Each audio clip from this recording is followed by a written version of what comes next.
is, her name is Xena. And I've already heard you guys already know what she is. She is a sloth. Very confusing. She's got 3 toes. Okay, so all sloths, if you're a 2-toed sloth or a 3-toed sloth, you've got 3 toes. It's the fingers that are different. So a 3-toed sloth has 3 toes and 3 fingers, and a 2-toed sloth has 3 toes and 2 fingers. Have you got that? Yeah. You guys got that? It's like one of those really hard math problems when the train's going somewhere with the apples and something, and I don't know, and the alien took it. Okay, so that's kind of what's going on here.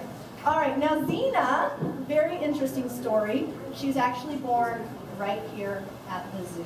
Yeah. So it's one of my favorite stories to share with everybody. But Xena here, her parents actually lived in the children's zoo. And that's where we're from. All the animals today are from the children's zoo. And Jamie and I feel like I live in the children's zoo. But we're from the children's zoo too.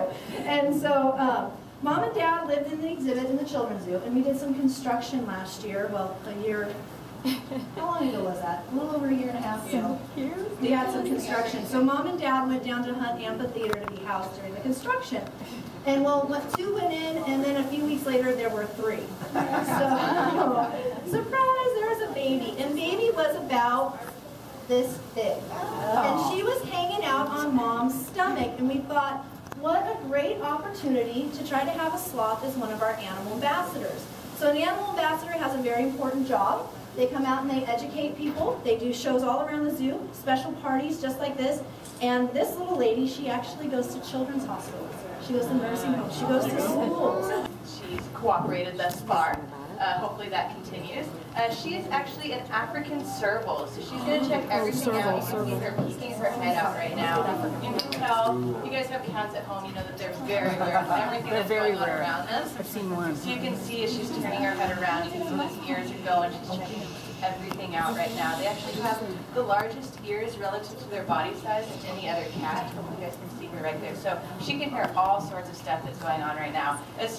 Like she said, Katie has worked really hard with her, and she has to be aware of everything that's going on. So even when we walked in, she noticed that there were lights on that we had to ask to get turned off. There were fans on that we had to get asked turned off, just to make sure that there was the least amount of stuff that might affect Shawnee as she comes out here. But Katie has been working with her and has a great relationship with her. So, like I said, she's an African serval. So they're a cat that lives in Africa. They live in the savannas of Africa, and she is full grown, about 14 years old. So you can see that she's much smaller than a lot of the cats that people think about in Africa. For example, lions. Lions get a lot bigger.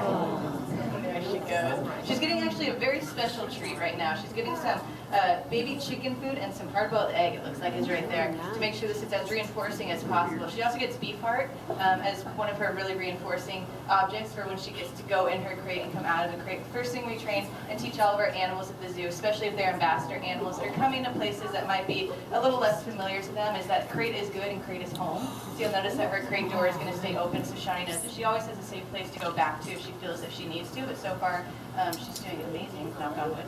But like I said, they're from the savannas of Africa. They actually are a diurnal cat. So you guys might think of, like I said, I'll use lions to compare a lot throughout this presentation. But lions are usually asleep during the day and awake at night. They're a big cat that's out hunting big game, and they're obviously, but they would be eating things like birds or chicken baby food.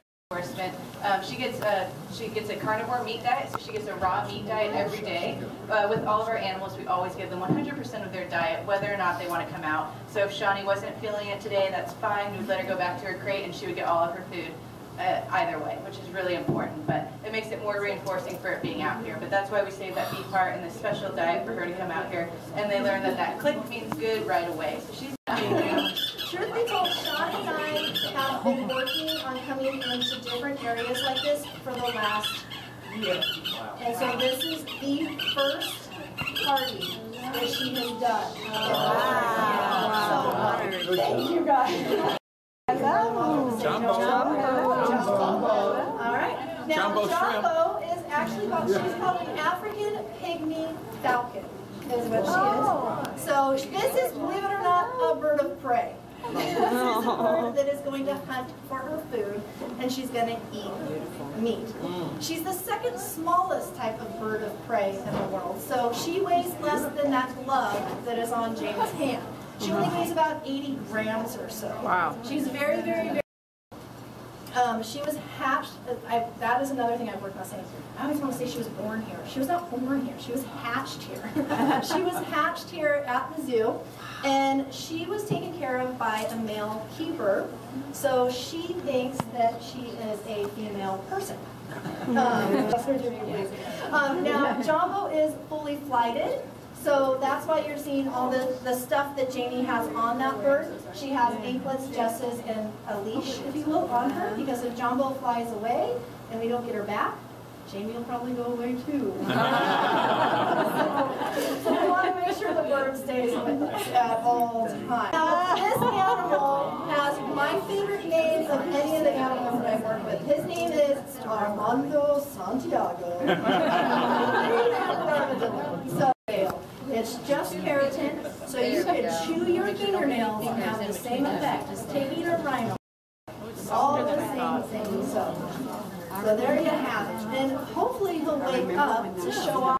And you smell him, and he smells like a rock that's been peed on. Who would want to eat that? And that's part of the self-defense. Is hopefully you're going to just leave him alone and not want to eat that, and they're going to move on.